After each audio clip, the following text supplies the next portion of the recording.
Untuck shirt. Go to untuckit.com, code HERD, 20% off. Untuckit.com, code HERD. I'm wearing a shirt right now, untuckit.com. Let's bring in Kenyon Martin, former #1 pick, 14 years in the NBA. By the way, an NBA All-Star.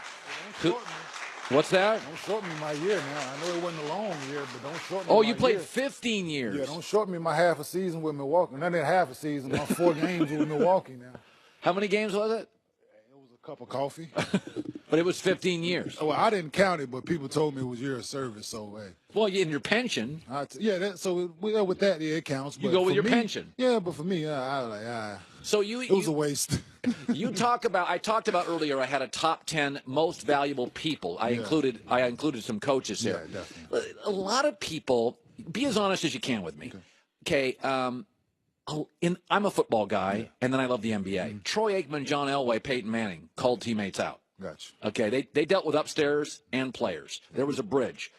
Chris Paul's a guy I love. Yeah. He is not well liked by players. You played with him. Yeah. Of your 15 years you played with him, why don't guys like him? People think he's a politician. Okay. People don't trust politicians. Is that really it? Yeah, does things within the locker room that some teammates question. Dealing with management and coaches, people deem it as sneaky, things like that, but you don't know what's going on behind the closed door, so it leads to speculation. So he has excellent relationships with Adam Silver, all of his coaches, front office people.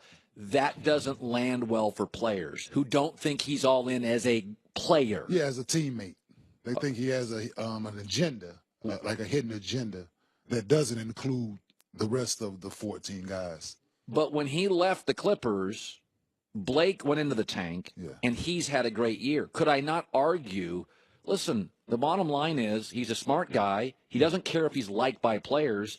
Ultimately, he's a really valuable player. Oh, he is. No, he does his job well, which is... You didn't like him? Facilitate the ball to his teammates. He did well for Blake. And he plays defense. Yeah, and he made Blake a lot of money into an all-star. He made DeAndre Jordan a lot of money. I'm saying both of those guys. But for some guys, it's deeper than basketball. It's about relationships. It's about, do I trust you in more than just a basketball sense for some guys. You were all about winning. I think you like him. Yeah, winning, yeah. But when it comes across as like being selfish at times, if you want, like, Chris Paul numbers are great throughout the years. Assist numbers are excellent. Yeah. But for some people, it's like that's the only thing he can do is get an assist or a turnover. So when they get the ball, they're in position that they have to do something with, and so the numbers are going to be there. Like, in that sense, for some people, like that's a selfish way to play basketball. All right, so but for people that number people and analytic people and all that, it's great. No, I mean, analytically, he's one of the best guards that's ever played the game. So the guys upstairs, by the way, love it. They love it. But for some guys that need the ball to get into their thing. Couldn't I argue the other? Blake Griffin's the selfish guy. Blake Griffin, analytic people don't like Blake Griffin. They're like, he's not an efficient player. Well, everybody's not in analytics. Well, but analytics are now, they're dominating the league. And that's the sad part. Is it? Yeah, because you need real basketball people that know the game of basketball with those guys. You just can't have analytics dominating. I think it needs to be a nice mixture. Well, Golden State has a mixture. Steve Kerr played. Yes. And Bob Myers is the analytic guy. Okay, that's fine. Daryl Morey's the analytic guy, but Mike D'Antoni was a good European player. So they don't correlate to the right now. Like, I think you need people that played this game in place with those guys and the analytical guys. So you're which is fine. You're not anti-analytic. Not at all, because that's part of that's the way of the future. I'm with that. I get it. Yeah. And it's been part of the league for years now. I get that. But you also, like, people have let the eye test. Yeah. Whether you can play or not. Whether can you help me win or not. But Blake, and that has nothing to do with analytics.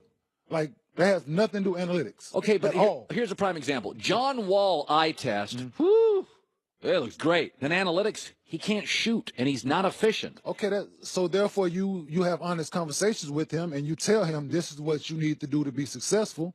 these are your numbers doing this, these are your numbers doing that. That's analytics, right? Right. And then you have the honest conversation, the eye test. This is what you need to do to be successful, to help us win. Are you more eye test or analytics? I'm more eye test. I'm more analytics. So we can work together, but we can work together. I'm 75-25 analytics. You're probably 50-50. Well, then you're not more. I'm not more. I said I understand it. It has to be a part of the game. Okay. There's even balance. There's conversations. Because us sitting in the room figuring out what 15 guys, analytical and the eye test, what 15 guys we can put on our roster that can help us win a championship. That's what I'm into. Yeah, Chris Paul's good at that analytic thing. So, and you need other guys you need a PJ Tucker. I'm saying you need a guy like that. Is he a good analytics player? He plays defense. I don't know. I'm saying my analytical numbers probably wasn't great. Well, I think they're better than you think. You were an efficient player. But I'm about winning. I've never been in the numbers. I'm saying I've never been in how many points I average, rebounds, assists, none of that ever. Did we win or did we lose? Did I play? Did I know if I played well, if I didn't play well? I don't need nobody. I don't need no numbers to tell me that no plus minus. I don't need none of that.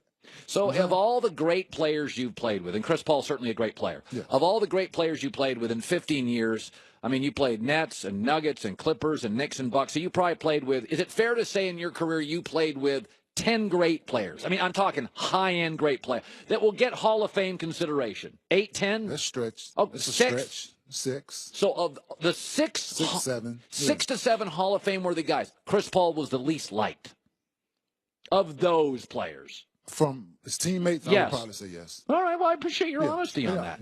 Okay, let's go to the 2 series. First of all, Cleveland, Boston. Who do you like? Why? Cleveland, Boston. Cleveland, because they have LeBron. Until somebody proves that they're going to beat LeBron in the East, it's tough for me to pick against him right now. But I like Boston as a team. I like their unit. I like what they've gelled at the right time. They got guys playing out of their mind.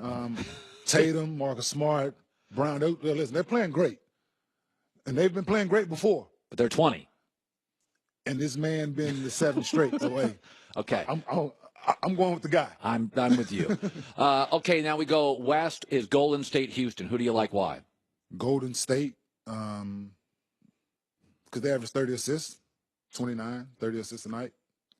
That is a ton. And they play defense on the nightly basis when it counts, which is in the playoffs, and they understand where they are now. And they've been there. They've been there. And that's a thing. And they're hungry for more. If you listen to Draymond's comments the other day, like they look at Houston as being in the way of getting another championship. Yeah. You know, so I think they're locked in. Houston's been playing well this season, this regular season, throughout the playoffs so far. But I think they're vulnerable. I think they have gaps. A team in Minnesota who they let get close at home and get a game. Like, it's the stuff like that